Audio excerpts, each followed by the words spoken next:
जमशेदपुर पूर्वी सिंहभूम के पोटका से बीजेपी ने अपना प्रत्याशी पूर्व मंत्री अर्जुन मुंडा की पत्नी मीरा मुंडा को बनाया है, जिसके बाद बीजेपी मीरा मुंडा को बधाई देने का तांता उनके जमशेदपुर के टेल्को स्थित खड़ागाझा आवास पर लग गया। भारी संख्या में कार्यकर्ता और नेता मीरा मुंडा के आवास पहुंचे और उन्हें बधाई दिया। साथ ही सभी नेता और कार्यकर्ताओं ने उन्हें जीत की अग्रिम बधाई भी दी है। बीजेपी प्रत्याशी मीरा मुंडा ने मीडिया से बातचीत में कहा कि पार्टी जो उन पर भरोसा जताकर उन्हें टिकट दिया है, उस पर खरा उतरने का काम करेगी। उन्होंने कहा कि अगर वे पोटका से चुनाव जीत जाएंगी तो क्षेत्र की जनता का जो भी समस्या है, उस समस्या से जनता को निजात दिलवाने का काम करेगी। जनता की एक एक समस्या उनकी समस्या होगी। उन्होंने कहा कि जीत के बाद पोटका का चौतरफा विकास करेगी। जमशेदपुर पूर्वी विधानसभा के लिए बीजेपी की ओर से पूर्व मुख्यमंत्री सह ओडिशा के राज्यपाल रघुवर दास की बहू पूर्णिमा दास को बीजेपी पार्टी का उम्मीदवार बनाया गया है, जिसके बाद उनके एग्री को स्थित आवास पर बधाई देने वाले का तांता लग गया। सभी पार्टी कार्यकर्ता और नेताओं ने उन्हें बधाई देने आवास पहुंचकर बधाई दिया।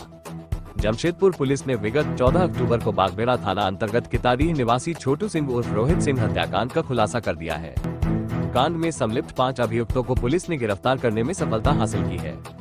इसका खुलासा जिले के एसएसपी किशोर कौशल ने एक वार्ता के दौरान किया। उन्होंने जानकारी देते हुए कहा कि इस कांड में बाबू बंगाली उर्फ सुमित मंडल, राजू हैसा, नीतीश राय, मनीष कुमार अग्रवाल, रोशन गुप्ता शामिल है।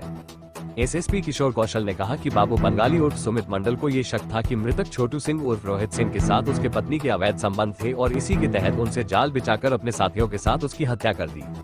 पुलिस ने गुप्त सूचना के आधार पर बागबेड़ा बड़ौदा घाट के पास जाल बिछाकर सभी को गिरफ्तार किया। इनके पास से पुलिस ने 2 देसी पिस्टल जिसका उपयोग कांड में किया गया था उसे बरामद किया है। साथ ही 9 गोली, 3 मैगजीन, 1 मोटरसाइकिल और 3 मोबाइल भी जब्त किया है। फिलहाल सभी अभियुक्तों को न्यायिक हिरासत में भेज दिया गया है। पूर्वी सिंहभूम जिले में आदर्श आचार संहिता के तहत विधानसभा चुनाव को स्वच्छ और निष्पक्ष करवाने को लेकर जिला प्रशासन लगातार बेहतर से बेहतर प्रयास कर रही है। इसी के तहत रविवार को जमशेदपुर जिला मुख्यालय सभागार में अंतर्राज्य बैठक का आयोजन किया गया। बैठक में कोल्हान आयुक्त, कोल्हान डीआईजी, पूर्वी सिंहभूम जिले के उपायुक्त, एसएसपी समेत तमाम आला अधिकारियों के साथ पड़ोसी राज्यों के अधिकारी एवं प्रतिनिधि उपस्थित रहे। इस दौरान अंतर्राज्य आवागमन में विशेष जांच सहित कई अन्य पहलुओं पर चर्चा की गई, जहां विगत लोकसभा चुनाव की तरह विधानसभा चुनाव में भी पड़ोसी राज्यों के प्रशासन में पुनर्ता सहयोग देने का भरोसा दिया। सरायकेला खरसावां पुलिस को अवैध शराब के खिलाफ एक और बड़ी कामयाबी हाथ लगी है, जहां आगामी विधानसभा चुनाव को देखते हुए पुलिस अधीक्षक के निर्देश पर अलग अलग थाना क्षेत्रों में संचालित हो रहे अवैध शराब भट्टियों और मिनी शराब फैक्ट्री के खिलाफ चलाए जा रहे अभियान के तहत पुलिस को लगातार कामयाबी मिल रही है। इसी कड़ी में बीते 18 अक्टूबर को एसपी को मिले गुप्त सूचना पर एसडीपीओ के नेतृत्व में गठित टीम ने गम्हरिया थाना क्षेत्र के दुर्रा पंचायत के कमलपुर गांव में छापेमारी कर एक अवैध मिनी शराब फैक्ट्री का उद्भेदन किया है। इस संबंध में जानकारी देते हुए एसडीपीओ समीर समवैया ने बताया कि छापेमारी में भारी मात्रा में नकली अंग्रेजी शराब और शराब पैकिंग से लेकर ट्रांसपोर्टिंग हेतु प्रयोग में लाए जाने वाले मालवाहक बरामद किए गए हैं। शनिवार को भारतीय जनता पार्टी ने झारखंड विधानसभा को लेकर 66 उम्मीदवारों के नाम की घोषणा कर दी है। इसके साथ ही उम्मीदवारों के स्वागत और विरोध का दौर शुरू हो चुका है। वर्षों से टिकट की आस लगाए बैठे वैसे उम्मीदवार जिन्हें टिकट नहीं दिया गया, अब वे खुलकर पार्टी के खिलाफ बगावती रुख अख्तियार कर चुके हैं। इस फहरिस्त में अब भाजपा के कद्दावर नेता और 2 बार सरायकेला विधानसभा सीट से चुनाव हारने वाले प्रत्याशी गणेश महाली भी शामिल हो गए हैं। 3 दिन पूर्व उन्होंने अपने फेसबुक पेज पर जिला अध्यक्ष के साथ साझा प्रेस कॉन्फ्रेंस कर खुद को बीजेपी का समर्पित कार्यकर्ता बताया था, मगर जैसे ही टिकट की घोषणा हुई उन्होंने बड़ा कदम उठाते हुए पार्टी के सभी पदों से इस्तीफा दे दिया है।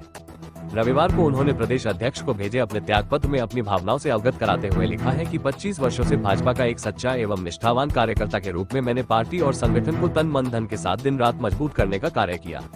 वर्तमान में पार्टी पहले जैसा नहीं रहा और अभी बाहर से आए लोगों का मनमानी चल रहा है, जिसके कारण मैं बहुत ही दुखी मन से पार्टी छोड़ रहा हूँ।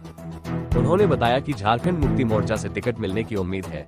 मुख्यमंत्री हेमंत सोरेन से उनकी बातचीत हुई है। बता दें कि गणेश महाली खरसावां से टिकट मिलने की उम्मीद लगाए बैठे थे, मगर पूर्व मुख्यमंत्री चंपाई सोरेन के साथ पार्टी में शामिल होने वाले सरायकेला खरसावां जिला परिषद अध्यक्ष सोनाराम बोदरा को टिकट दिए जाने के बाद पहले बास्को बेसरा ने और अब गणेश महली ने बगावत का रुख अख्तियार कर लिया है। भाजपा नेता सह सामाजिक कार्यकर्ता शिव शंकर सिंह के कार्यालय में आयोजित एक महत्वपूर्ण बैठक में हजारों की संख्या में जमशेदपुर पूर्वी की जनता एकत्रित हुई।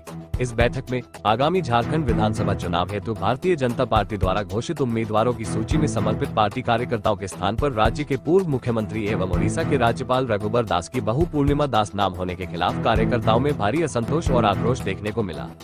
सभी ने एक स्वर में पूर्णिमा दास के चुनाव लड़ने का विरोध किया और सामाजिक कार्यकर्ता शिव शंकर सिंह का साथ देने की बात कही। बातचीत के दौरान शिवशंकर सिंह ने कहा, एक और भारतीय जनता पार्टी कई मौकों पर देश के अन्य राष्ट्रीय एवं क्षेत्रीय पार्टियों के खिलाफ परिवारवाद पर हमलावर रहती है, दूसरी ओर समर्पित कार्यकर्ताओं को दरकिनार कर परिवार से ही ऐसे लोगों को टिकट देकर चुनाव लड़वाती है जिनका पार्टी या जन सरोकार से दूर दूर तक कोई नाता नहीं।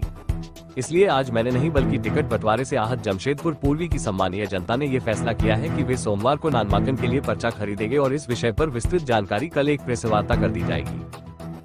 विष्णुपुर स्थित रामदास भट्टा कम्युनिटी सेंटर में जमशेदपुर शहरी क्षेत्र के 18 मौजा के माझी बाबा को उनके सामाजिक कार्य के लिए सम्मानित किया गया। जुगसलाई तोरोप परगना बाबा दशमत हान सदा सभी माझी बाबाओं को पारंपरिक पगड़ी पहनाकर सम्मानित किए। उन्होंने बताया कि जमशेदपुर शहरी क्षेत्र के 18 मौजा के पुरसी पिंडा कार्यक्रम के तहत पारंपरिक स्वशासन व्यवस्था को सुदृढ़ बनाने की मकसद से यह सामाजिक कार्यक्रम को आयोजित किया जा रहा है। न्यूज़ एक्सप्रेस 7, चलना है सच्चाई के साथ।